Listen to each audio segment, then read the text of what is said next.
reconsider that, because I don't know how much fruit that's going to bear. I'd like to see them pick up some of those guys. They desperately need it. But I'm not sure how many of them are going to be available. There's a reason why I had to settle for KJ Osborne last year, okay? I mean, it was a limited market, and I'm worried this is going to be a limited market as well. This also isn't a great wide receiver draft, just on paper anyway. That's what people are saying about it. There's a couple of guys, McMillan and Hunter and the kid from Missouri and Luther or something, and then there's some other guys that I've seen on mock drafts later on. The kid from UNLV. There's some other guys in Colorado, Jimmy Horn, LeJante Wester, some of these other guys who I think could be, decent picks if you get them in the right place. But I also think that, if it's a non-impressive wide receiver class and probably another limited wide receiver free agent class, maybe the best idea and the best way of going about this is via trade. And I wonder if that's the move for Drake Maye. It's nice to think of him getting his own Jamar Chase, right? Going out there and, you get your lottery pick quarterback, and then the next year you get your lottery pick wide receiver. That's what the Bengals did, and, those two are a great duo and putting up big numbers, even though they missed the playoffs last year, notwithstanding.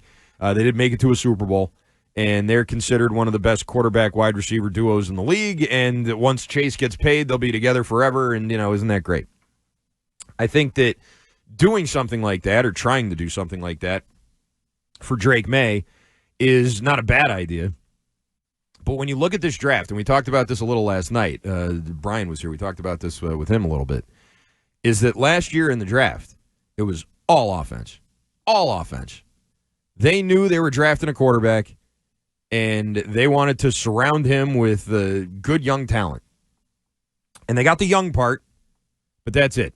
They weren't good and they didn't have talent, but they were young. So they did have young players. There's guys they don't have to pay a lot of money to. Unfortunately, those guys are Jalen Polk, Caden Wallace, Layden Robinson, and Javon Baker. And the tight end, what's his name, Bell. That guy, too. And listen, I mean, we don't have to go back over what kind of rookie seasons they all had. We know the answer to that. Pretty bad. When it comes to expectations for Drake Maye, they're directly tied to how this offseason goes. I think we know that Drake Maye can go out there and give you a season like he did his rookie year, maybe a little bit better than that if he plays in more games and gets more reps. I think all that's true.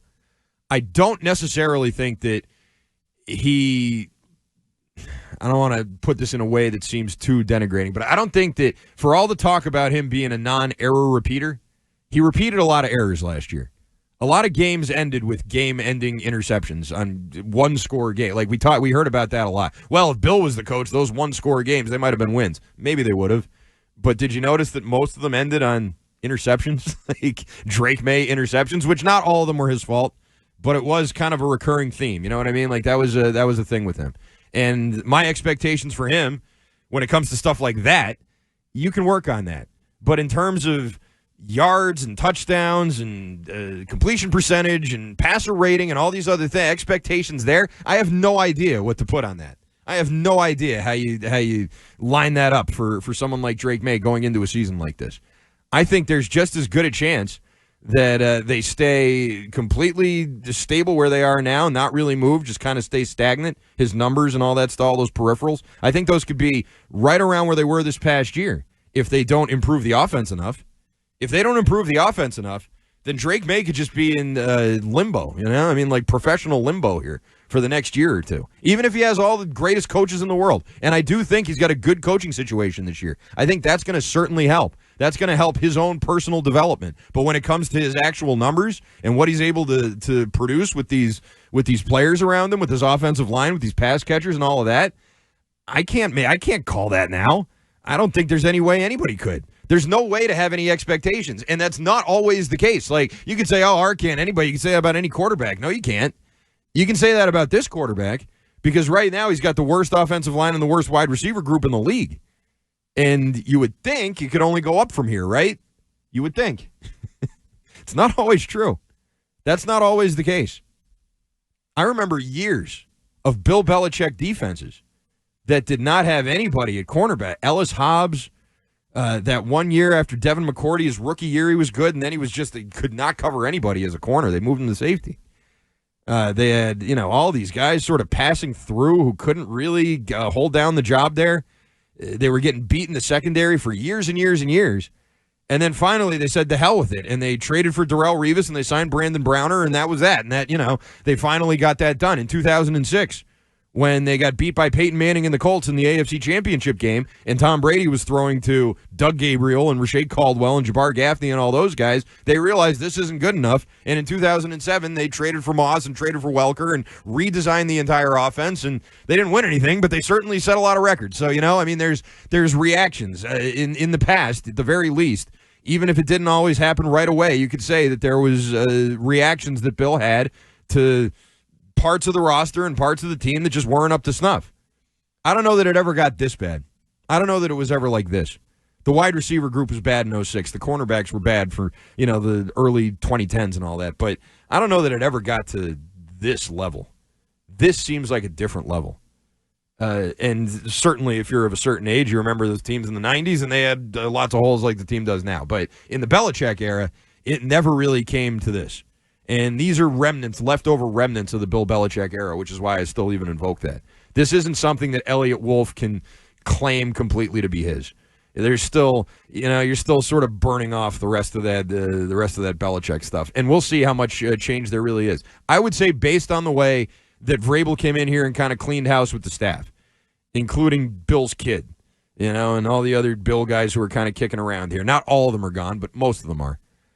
I would say that is indicative to me of a guy who's not necessarily going to be married to the idea of keeping around all the guys that Mayo kept around or gave extensions to just because they were familiar.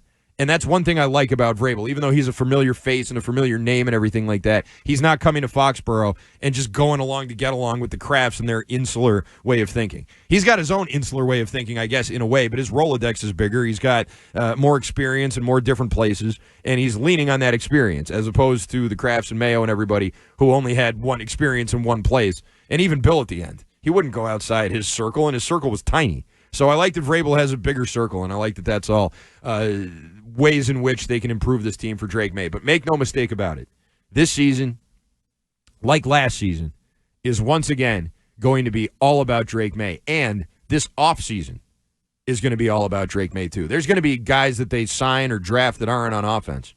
And we'll see what those players end up being. I hope they get some edge rushers. We talked a lot about Abdul Carter at 4. We've talked about Khalil Mack maybe getting signed here, Joey Sweat, and some of these other guys. It's Josh Sweat, not Joey Sweat, Josh Sweat and some of these other guys. And I think that's all well and good. They need help on defense too. They certainly do. But this offseason, once again, is going to be all about Drake Maye.